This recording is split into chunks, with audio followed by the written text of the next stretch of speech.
আহতদের উদ্ধার করতে গিয়ে ফায়ার ফাইটার নিহত। মুন্সিগঞ্জে সিএনজি বাইক সংঘর্ষে ব্যবসায়ী নিহত। হাতিয়ায় বিএনপি সমর্থকের মার্কেটে আগুন, পুড়েছে কোটি টাকার সম্পদ। মাদকাসক্ত ছেলেকে কুপিয়ে হত্যা, 999-এ ফোন করে বাবার আত্মসমর্পণ। ছাত্রদল নেতার নেতৃত্বে হামলা, আহত আরেক ছাত্রদল নেতা। আমন্ত্রণ জানাচ্ছি বাংলাদেশ প্রতিদিন সারা দেশের সব খবরে। এতক্ষণ শুনছিলেন সংবাদ শিরোনাম, এবারে বিস্তারিত। সঙ্গে আছি আমি অনন্যা অন্তি। স্যান্ডেলিনা সো, রূপচর্চায় আভিজাত্য।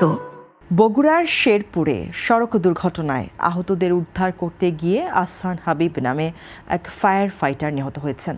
শনিবার দিবাগত রাত 2টার দিকে মহিপুর ফায়ার সার্ভিস স্টেশনের সামনে এই দুর্ঘটনা ঘটে। ফায়ার সার্ভিস সূত্র জানায়, চান্দাইকোনা এলাকায় দুর্ঘটনার খবর পেয়ে উদ্ধার কাজে যাওয়ার সময় তিনি রাস্তার যানবাহন নিয়ন্ত্রণ করছিলেন।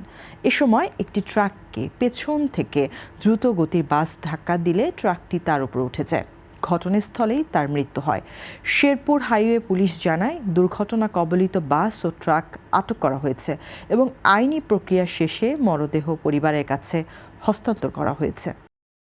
মুন্সিগঞ্জ সদর উপজেলার বজ্রযোগিনী নাহাপাড়া এলাকায় সিএনজি ও মোটরসাইকেলের মুখোমুখি সংঘর্ষে রাসেল কবির নামে এক ব্যবসায়ী নিহত হয়েছেন। নিহত রাসেল কবির নারায়ণগঞ্জের ফতুল্লা শাহী মহল এলাকার বাসিন্দা।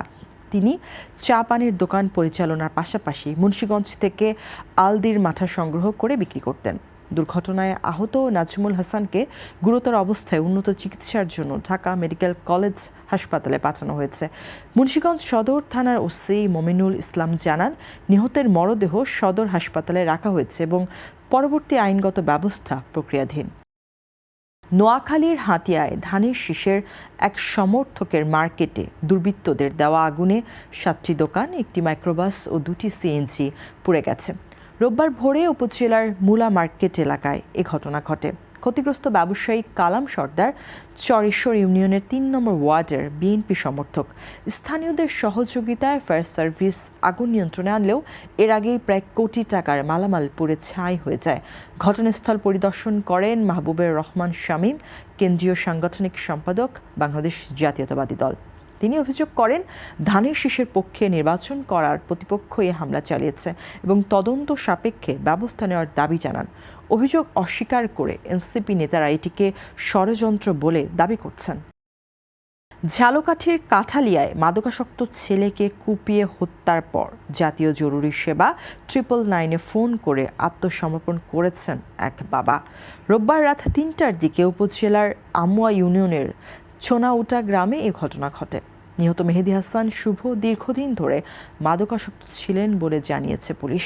অভিযোগ রয়েছে, তিনি প্রায়ই বাবা মাকে মারধর ও এলাকায় ভাঙচুর করতেন। ঘটনার দিন 3 লাখ টাকা দাবি করে বাড়িতে ভাঙচুর চালান এবং রাতে বাজার থেকে দা কিনে এনে বাবা মাকে হত্যার হুমকি দেন। পরে গভীর রাতে ঘুমন্ত অবস্থায় ছেলে শুভকে দা দিয়ে কুপিয়ে হত্যা করেন বাবা আব্দুল বারেক খান। এরপর তিনি 999-এ ফোন করে পুলিশকে বিষয়টি জানান। খবর পেয়ে কাঠালিয়া থানা পুলিশ ঘটনাস্থল থেকে মরদেহ উদ্ধার করে বারেক খানকে আটক করে। এ ঘটনায় মামলা দায়ের হয়েছে। বিষয়টি নিশ্চিত করেছেন সহকারী পুলিশ সুপার মোহাম্মদ শাহ আলম। নারায়ণগঞ্জের রূপগঞ্জে পূর্ব শত্রুতা ও জমি সংক্রান্ত বিরোধকে কেন্দ্র করে ছাত্রদল নেতার নেতৃত্বে অপর ছাত্রদল নেতার ওপর হামলার ঘটনা ঘটেছে। রোববার সকালে কায়েতপাড়া ইউনিয়নের নগরপাড়া খামারপাড়া এলাকায় এ ঘটনা ঘটে। আহত মেহেদি হাসান পাপ্পু কায়েতপাড়া ইউনিয়ন ছাত্র দলের সাবেক যুগ্ম সাধারণ সম্পাদক। গুরুতর আহত অবস্থায় তাকে রূপগঞ্জ উপজেলা স্বাস্থ্য কমপ্লেক্সে ভর্তি করা হয়েছে।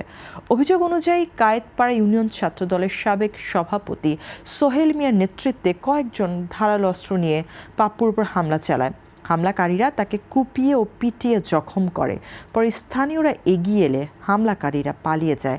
তবে অভিযুক্ত সোহেল মিয়া অভিযোগ অস্বীকার করেছেন। রূপগঞ্জ থানার ওসি শাবজেল হোসেন জানান, এখনও লিখিত অভিযোগ পাওয়া যায়নি।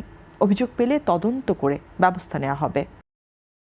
দর্শক, এ ছিল এখনকার মতো সংবাদ। এতক্ষণ সঙ্গে থাকার জন্য অসংখ্য ধন্যবাদ। পরবর্তী বুলেটিন দেখতে চোখ রাখুন বাংলাদেশ প্রতিদিনের ফেসবুক পেজ ও ইউটিউব চ্যানেলে।